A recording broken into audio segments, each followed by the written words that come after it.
This man, in the freezing snow, discovered a baby worth millions, abandoned by the roadside. Just by looking at the clothes, he could tell the child came from a wealthy family. He thought this was his chance, so he quickly carried the baby home for his wife to take care of, already calculating that the rich parents would surely come searching, and then he could demand a hefty reward. But who would have thought? This waiting lasted a full 10 years. The little baby had grown into a boy, yet the wealthy biological parents had completely disappeared without a trace. During these long 10 years, his adoptive mother never told him the truth about his birth. She gave him the warm name Rémi, and raised him as if he were her own child, letting him enjoy a happy childhood. But fate was cruel. Soon he faced the first blow in his life. His adoptive father injured his leg while working, and the treatment cost was 40 francs. His adoptive mother emptied all her savings but still couldn't gather enough, so she had no choice but to painfully sell their family cow at a low price. But to Rémi, that cow was his closest companion in childhood. So every night when darkness fell, he would secretly sneak out to visit it, leaning against its warm body while softly humming tunes. Rémi had no idea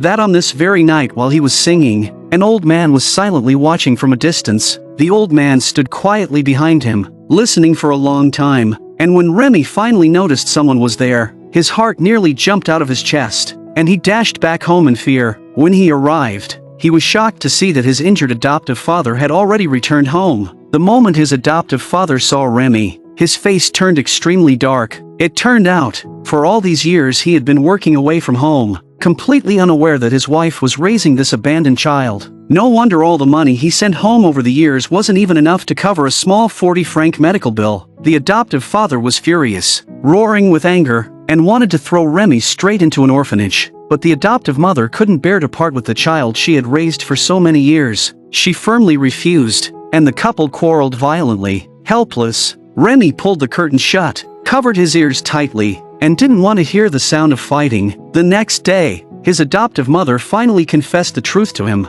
showed him the little clothes from back then, and promised she would try to seek help from the government. So, Rémi followed his adoptive father into town, but the clever boy soon noticed something was wrong. His father was clearly planning to send him to the orphanage. He pushed his father away with all his strength and ran off, hurriedly hiding inside a small shop. But his adoptive father came with several strong men and still caught him. Just then, the old man who had been outside the cowshed the night before spoke up. He asked the father not to rush, then introduced himself as a traveling performer, saying he wanted the boy to join him in performing, because it would move the audience more easily, and he would pay 30 francs a year. Seeing the money, the adoptive father immediately agreed. So Rémi was taken away by the old man. When passing by his home, he cried out with all his might, "Mom, Mother," but his father held him tightly, and he could only watch helplessly as his home grew farther and farther away. From that very moment, Rémi's fate was completely rewritten. On the very first night staying with the old man, Rémi was already planning his escape in his heart. He patiently waited until the old man fell asleep, then carefully loosened the rope around his wrist. But as soon as he pushed open the door, the noise outside instantly woke the old man. Yet the old man didn't seem angry. He only spoke softly. La prima regola di un saltimbanco è mai, e poi mai avventurarsi nei boschi una volta arrivata la sera. Non avere paura, non ti picchio. Non ho mai picchiato un bambino, non comincerò certo con te. Tu non capisci, vero? Non ti ho portato qui per farti del male. Senza di me ora saresti all'orfanotrofio. Dai, vieni a riposarti. Vieni. Failing to escape, Rémi could only return obediently to his spot. He grabbed the little clothes he once wore as a baby and tore them apart, as if trying to cut away the painful past. At that moment, the old man's dog slowly walked up to him, gently licking his face, as if comforting the lost and helpless boy. Only then did Rémi's face once again show a warm smile. The next day, having been sold to the old man, Rémi was already in a strange land, uneasy in his heart, not knowing what the future held, nor how this unfamiliar man would treat him. Since there was no way back, he had no choice but to follow the old man step by step. What he never expected was that the old man did not mistreat him, but instead spent all his money on him. Looking at the old man's kind and gentle expression, it was completely different from last night. To understand the old man's true intentions, Rémi gathered his courage and asked what was on his mind. The old man told him that he was a wandering street performer, and a few days ago, While passing Rémi's house, he accidentally heard his beautiful singing voice. At that moment he was sure that if trained well, this boy could one day become an outstanding singer. Who knew that the very next day, he saw Rémi's adoptive father trying to send him to the orphanage. So he spent money to take him away. He hoped Rémi would sing loudly during street performances, and he promised never to restrict Rémi's freedom. Hearing this, Rémi was deeply moved, and decided to repay this kindness with his own efforts. The old man's superb skills drew many onlookers, but when he gave the stage to Rémi, the boy became nervous. Facing so many eyes, the whole world seemed to fall silent. A wave of self-doubt rose inside him, and without a word, he turned and ran out of the crowd. Rémi's first performance ended just like that. These words made Rémi feel miserable. He began to suspect the old man was lying to him, believing he had no talent at all. But the old man patiently advised him never to give up because of one failure, and insisted his judgment had not been wrong. Yet Rémi still couldn't overcome the fear in his heart, and the relationship between the two became strained. Just as Rémi was troubled by this, the big black dog suddenly ran over carrying a newspaper. On the paper was a photo of the old man from his younger days, but since Rémi couldn't read, he didn't understand, so he brought it to the old man and asked. Only then did the old man reveal his past. He was once a well-known violinist, and because of his sharp sense for music, he immediately recognized the gift in Rémi's voice. But due to misfortunes earlier in life, he abandoned the fame and prestige,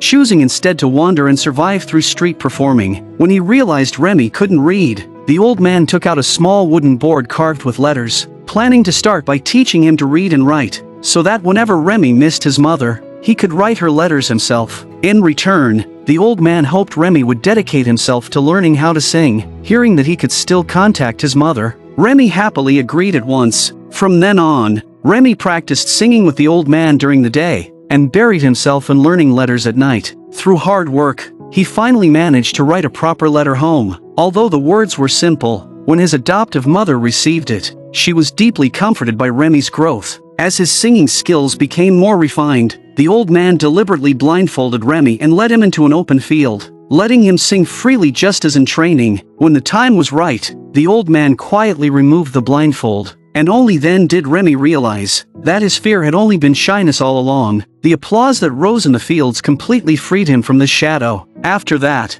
the old man took Rémi to perform everywhere. Many wealthy families rewarded them generously. Their lives became more comfortable, and Rémi conquered audience after audience with his voice. Yet the gap in social status remained an unbridgeable barrier. As a boy from a poor family, he could never truly step into the world of the upper class. Just as Rémi was feeling down, fate brought him to meet a special girl, Lise. She was born into a noble family, yet because of her physical condition, she lived in loneliness and pain, until she met Rémi, and only then did she find happiness again. The old man wanted to stop them, but was held back by the girl's mother. From the very first moment they met, there was a silent connection between them, and what happened next only brought their hearts closer together. That day, while performing on the street as usual, 3 policemen suddenly approached. They insisted that the old man's performance was nothing but a scam, deliberately making trouble, and demanded that they show a business permit. No matter how the old man pleaded, the police were determined to take away the big dog and the little monkey. Just as the officers were about to act, Rémi stood in front without hesitation to protect them, but was struck down by a slap.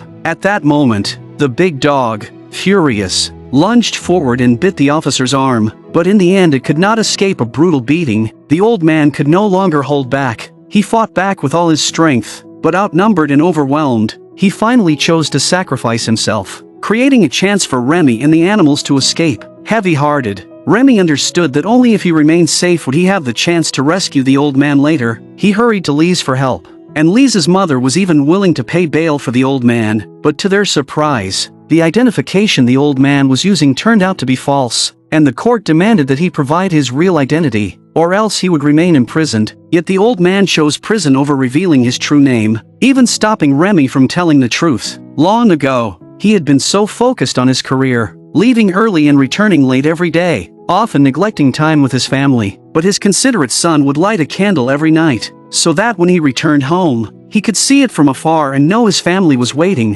One night, however, the candle accidentally fell, igniting the carpet, and the fire took away the lives of his wife and son. That tragedy left the old man consumed with guilt, and in memory of his family, he changed his name, abandoned the violin, and never touched it again. With no way to prove his identity, the old man was sentenced to 3 months in prison. Fortunately, during this time, Lisa's mother took Rémi in, giving him a warm and safe home. The two children, like long-lost friends reunited, were inseparable, and even in the quiet of night, Lise would sneak into Rémi's room. It was then that she saw the infant clothes, and for the first time in his life, Rémi poured out his past to someone else. The two children, both bearing sorrow, formed an even deeper bond. Time flew by, and together they shared a wonderful summer. Meanwhile, the old man regained his freedom, and when master and student reunited, they embraced tightly, overwhelmed with joy. But his return also meant that the children would soon be separated. The old man wanted to take Rémi back on the road, while Lisa's mother hoped to keep him,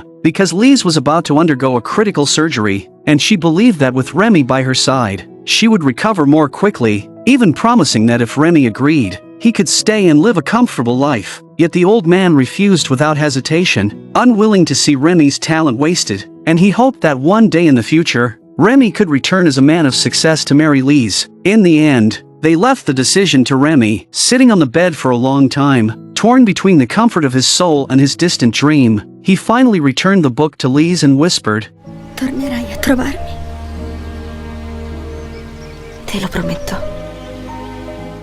With tears in his eyes, Rémi bid farewell to Lise, just as painfully as when he had left his adoptive mother. But for the sake of his dream, he had to make this choice. Yet the journey ahead would become the greatest suffering of his life. The old man, who had seemed strong, had developed a severe lung illness during his time in prison, and his health was rapidly declining. Because of this, they could not reach their destination as planned, and one night they found themselves stranded in the forest. Even worse, they were surrounded by wolves, and only the nearby church saved their lives. But the monkey was gravely injured, so they rushed to an inn, where they quickly called for a doctor. After examining the monkey, the doctor's prognosis was grim. Whether it could survive depended solely on its will. At the same time, the doctor also discovered the old man's illness, telling him it was already very serious, and that he needed immediate treatment. But the old man shook his head and refused, because he had spent all his remaining savings on the monkey, leaving himself with nothing. Not wanting Rémi and the animals to be left homeless, the old man made a painful decision. At last, he took out the violin he had treasured for years, gently stroking the strings, his thoughts drifting back 20 years. But this time, he decided not to leave regrets, and as he held the violin once more, the familiar feeling spread from his fingertips through his whole body. 20 years ago, he had played for glory and ambition, but today, he played purely out of responsibility. If time could turn back, he would give everything to fulfill his duty as a father. But sadly, the years cannot be reversed, and each of us should cherish the present and leave no regrets. The beautiful music soothed everyone's soul, and Rémi was deeply moved by the old man's affection. Although the performance was a success, they only earned 20 francs, far from enough to cover the expenses ahead. Just as the two were at a loss, a lady approached them. She said that when she was a child, it was this very song that led her onto the path of music, and she was deeply grateful to the old man for lighting her way. But the old man still hid his true identity, and the lady saw his worries, so she asked no further, placed a gold coin down, and turned to leave. Rémi picked up the coin with great excitement, feeling that all their troubles had now been solved. But when they returned to their room, they found the monkey was already gone. 2 people, a dog, and a monkey. They had long since become each other's closest companions. After the sorrow, the old man finally agreed to receive treatment. Just as everything seemed to be improving, Rémi and the old man were about to face another separation. That day, while Lisa's mother was at work, she accidentally discovered that the baby clothes she made were identical to the ones Rémi wore as an infant. Seeing the confusion on her mother's face, Lise told her Rémi's story, and only then did her mother realize what a difficult life he had endured. She decided to help Rémi find his biological parents, and after many inquiries through friends, they finally contacted his real family. When Rémi received Lisa's letter, he could hardly believe his eyes. Never had he imagined that one day he would truly find his birth parents. For the old man, this too was wonderful news, as he had always worried what would become of Rémi if anything happened to him. Perhaps this letter came at just the right time. The next day, they went to the meeting place, but unexpectedly, his real parents did not appear, instead sending a butler to greet them. After examining Rémi's infant clothes, the butler immediately confirmed his identity. and then led him away to meet his parents. This was the first time in all the years since being abandoned that Rémi set foot into the home he had longed for. But to his shock, before his eyes stood a crumbling castle. A couple came out, claiming to be his parents, and they embraced him with great emotion. But facing his supposed family, Rémi felt no expected joy, not even a trace of closeness. Moreover, their account of his disappearance did not match the version the old man had once heard from Rémi's adoptive father, which stirred suspicion in the old man's heart. Yet with no evidence, he had no choice but to leave Rémi there, though indeed his fears soon proved correct. That night, the woman claiming to be his mother said she wanted to kill him, and terrified, Rémi tried to flee the castle, but at the gate, he was stopped by his uncle, and with his mouth covered, he was dragged back inside. Just as they were about to kill him, the old man arrived in time, commanding the dog to bring down a guard, while he himself subdued the false father, forcing him to confess. The truth was, Rémi's real father had died shortly after his birth, and the uncle, in order to seize the family fortune, had sent a killer to end Rémi's life. But when the killer saw the target was only a baby, he could not do it, and so abandoned him far away in Paris. The old man asked for the address of Rémi's real mother, and upon learning it was only 6 kilometers away, he quickly fled with Rémi, to keep him from falling again into his uncle's hands. The old man decided to take him there overnight, but outside the snow was falling heavily, and he dragged his sickly body forward with difficulty. The howling wind could not hide the sound of his painful coughing, while the frail Rémi collapsed from the cold ahead of him. With the last of his strength, the old man lifted him up, trudging step by step, until at last he found a church. He quickly lit a small fire to warm Rémi, holding the unconscious boy tightly in his arms, then took from his pocket a little box containing the soil of his homeland. He brought it close, inhaled deeply, and a look of release slowly spread across his face, as the fire burned lower, leaving the snowy night in silence. No one knew how much time had passed, when suddenly the big dog's barking broke the stillness. It had run out to find help. At that moment, Rémi awoke to the sound, and desperately tried to wake the old man, but no matter how he cried out, the one holding him so tightly never responded again. By the next morning, Rémi opened his eyes to see a beautiful lady. It was she whom the dog had found, and out of kindness she had sent guards to bring them back. Rémi asked about the old man, but heard the answer he most dreaded. The woman only told him to rest, then left the room. As the servants gathered Rémi's clothes, they accidentally discovered a note, which the woman curiously picked up, and her body began to tremble. It was the old man's letter. For fear that Rémi could not explain, he had written everything down. After learning the truth, the woman was certain beyond doubt. The boy before her was indeed her long-lost son, and at last, mother and child were reunited. As for his uncle, he was finally brought to justice for his crimes. Afterwards, Rémi built a grave for the old man with his own hands, and engraved upon it the name under which he had once performed as a violinist. In both life and music, the old man was the greatest guide he had ever known, and though Rémi wished to bring his adoptive mother to live with him, she chose to remain in her homeland. Years later, Rémi fulfilled his dream of becoming a renowned musician, and married Lise, the girl who had shared his heart. With his fortune, he built an orphanage, naming it the Vitalis orphanage in honor of the old man, passing on his kindness to countless children in need. Well, I'm a film lover, thank you for watching, and I look forward to seeing you next time.